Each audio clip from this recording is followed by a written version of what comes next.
नमस्कार, आप देख रहे हैं सम्राट न्यूज। मैं हूं आपके साथ अंजलि द्विवेदी। जनपद उन्नाव के उमराव गांव में एक अजीबोगरीब मामला सामने आया है। पंकज कुमार की पत्नी खुशबू उम्र 23 वर्ष जो कि गर्भवती हैं। आशा बहू ने खुशबू को देखते ही कहा, आप बहुत कमजोर लग रहे हैं, क्या आपको आंगनबाड़ी से पंजीरी नहीं मिली है? आंगनबाड़ी को ये खबर मिलते हुए आग से बबूला होकर सुबह अपने बेटे के साथ खुशबू के घर आ धमकी। अनाप शनाप बकने लगी। वहीं खुशबू से कहा, पंजीरी लेकर फोटो खिंचवाओ। खुशबू ने मना किया कि घर पे कोई नहीं है, हम फोटो नहीं खिंचवाएंगे। इतने में शशि का लड़का आग बबूला होकर खुशबू को धक्का दे दिया, जिससे खुशबू गिर गई और चोट लगने की वजह से चिल्लाने लगी। शोर सुनकर परिजन सहित पड़ोसियों को आता देख शशि ने घर पर फोन करके और लोगों को बुलाकर खुशबू के घर पर मारपीट शुरू कर दी। पड़ोसियों ने झगड़ा शांत कराया। वहीं शशि ने सोरामऊ थाने में जाकर खुशबू से मारपीट का आरोप लगाया और मुकदमा लिखा दिया। वहीं खुशबू के परिजनों ने खुशबू के चोट लगने के कारण खुशबू को डॉक्टर के पास वापस लेकर गए। वहीं डॉक्टर ने कहा, मामूली चोटें आई हैं, उन्हें दवा देकर वापस कर दिया। खुशबू का पहला बच्चा होने की वजह से परिजन परेशान है। उल्टा सोरामऊ पुलिस ने खुशबू और उनकी सास को थाने में बुलाया और थाने में आपत्ति बताई। पुलिस ने खुशबू से कहा, तहरीर दे दो। खुशबू ने तहरीर लिखकर दे दी, लेकिन तहरीर लेने के बाद पुलिस खुशबू के परिजनों पर दबाव बनाने लगी। पुलिस एक तरफा कार्रवाई कर खुशबू को परेशान कर रही है। देखिए पूरी रिपोर्ट खुद खुशबू की जुबानी। कहते हैं भ्रष्ट को भ्रष्ट कहना सबसे बड़ा अपराध माना जाता है। यहाँ पे इस वक्त हम खड़े हैं जनपद उन्नाव के सोरामऊ के अंतर्गत उमर्रा गांव में।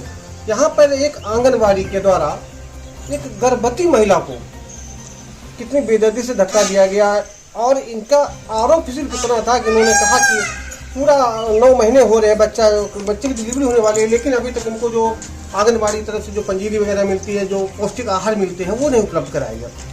शिकायत होने पर इतना क्रोधित हो गई, उन्होंने आकर के इनके घर पे हमला कर दिया और पहले ही FIR थाने में दे दी।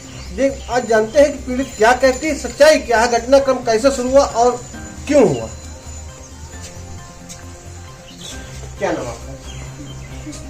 खुशबू जी, क्या पूरा मामला है, कैसे क्या झगड़ा हुआ और किन लोगों के द्वारा हुआ? जब हम यहाँ पर वो फोटो खींचने आए तो उनके लड़की को हमने मना कर दिया, हमने कहा आप फोटो खींचते, तो उन्होंने हमको धक्का दे दिया। ये फोटो किस बात खींचने? पंजीरी बांट रहे तो हमने मना कर दिया, हमें पंजीरी हम नहीं लेंगे। क्या पहले भी कोई पंजीरी दी? नहीं, हमको कोई पंजीरी नहीं, कोई वो।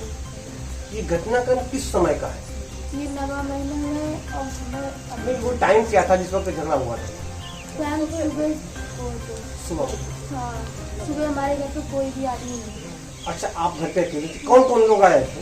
उनके लड़के थे और वो थे। वो लड़के और साथ में आए। क्या बात हुई थी? आपने जब मना किया तो उनको वापस चले जाने का कि या कोई बात हो गई थी? किस बात लेके उन्होंने? वो कह रहे थे फोटो हम जबरदस्ती खींचेंगे, हम फोटो मना कर रहे थे। हमने की फोटो हम बहू होकर हम बाहर आकर फोटो नहीं खिंचाएंगे, इस बात पर उन्होंने। इनका कहना कि जब घर पे कोई व्यक्ति नहीं था, सब लोग घर के बाहर खेतों में काम करने गए, तो उसी वक्त आंगनबाड़ी कार्यकर्ती अपने एक 20-22 साल के बच्चे के साथ आई और इनसे अभद्रता की, जबरदस्ती आप फोटो खिंचाएं। इन्होंने मना किया कि मेरे परिवार में इस वक्त कोई नहीं है, इसलिए हम फोटो नहीं खिंचा सकते हैं, लेकिन उन्होंने अभद्रता की। विरोध करने पर हाथापाई को उतारू हो गए। उसके बाद फिर क्या हुआ? जब उन्होंने हमको धक्का दे दी तो हम दीवार में लड़के गिर पड़े, तब हम चिल्लाने लगे। तब तक हमारी सास, हमारी मम्मी आई, उन्होंने हमको उठाया तो उठाने लगे वो, तो उनकी मम्मी ने बोली नाटक बना रही, तो उन्होंने हमको 2 तमाचा मारी और उसके बाद हमको फिर मालूम नहीं क्या हुआ। मम्मी हमको कहा, लेकिन नहीं कहा।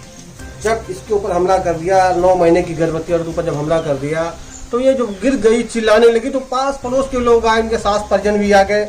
उसके बावजूद भी उन लोगों ने अपने घर में जाकर के कई लोग इकट्ठे होकर इनके ऊपर सामूहिक रूप से हमला किया। उसके बाद पूछते हैं क्या हुआ? उसके बाद फिर क्या हुआ? फिर हमारे पति आए और जब तक हमारे पति आए तब तक वो लोग आकर 5-6 लोग उनके यहाँ पर से आकर चढ़ाई कर दी हमारे दीवार पे।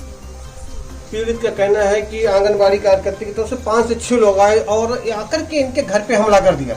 आइए इन पीड़िता की सास है, उनसे जानते हैं क्या है पूरा वाकया।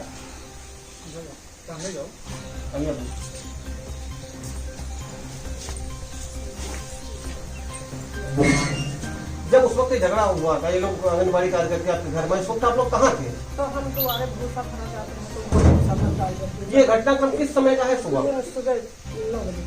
अच्छा, क्या इससे पहले उन लोगों ने कभी पंजीरी वगैरह दी? कभी कुछ नहीं। कहने उस दिन क्या हुआ? को पंजीरी देकर तो फोटो खिंचाने क्या है पूरी बात? वो बात ताराचंद की दुल्हन निकली पहले आई, कहने चलिए जांच करा ली। वो कौन है? वो सहायता आशा। आशा बहू। ठीक है। तो कहे लगे तो हम कहा कैसे, कहने लगे इनका बहुत कमजोर होने लगे, इनको जरूर तो वो धरती दरा और तो आटा हुई जा रहा है। अब दराइए कहीं थे खाती वाती में दूध देते, सारी सब्जी खाती है। तो कहें कि अरे चाचू वो पौष्टिक आहार तो कहा होता हो गया तो कहीं कहीं नहीं भी है तो गलत है। आधार लगा आधार लगा दिया तो दो नहीं है, वो जो कुछ होगा बढ़ाते बताया। अच्छा, उसके बाद आप लोगों ने क्या पुलिस को सूचना दी? नहीं, हम तो बहू को उठाने पर तब तक मुझे घर के सब चढ़ाई करके आगे पूरा मोहल्ला इकट्ठा जो ले जाए तब तक 112 नंबर पुलिस आ गई। पीड़ित ने बताया कि हम तो अपने घर की बहू की बहुत ही चोट खा गए तो उसको लेकर के परेशान थे, लेकिन उन लोगों ने एप्लीकेशन दे दी और पुलिस को बुलाया। पुलिस ने आकर के इन लोगों के साथ क्या किया इसके विषय में जानते हैं। पुलिस ने आने क्या कहा? पुलिस ने कहा थाने लेके जाओ।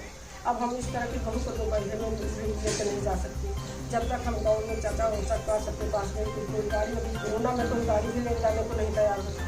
तो चाचा से बहुत कहा सुना तो चाचा आए जब उधर से तब गाड़ी लेकर थाने लेकर गए, तब थाने में थी।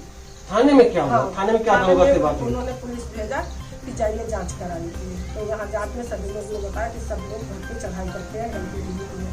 अब इस सब पर जा के पेपर निकलवा रही हूँ, तो SDM की जा रही, और हम बहुत चक्कर में इसको लेके कहाँ जाए, कौन गाड़ी हम बुलाएंगे उनको हम लेके जाए, इतनी हालत है। विडम्बना देखिए कि खुद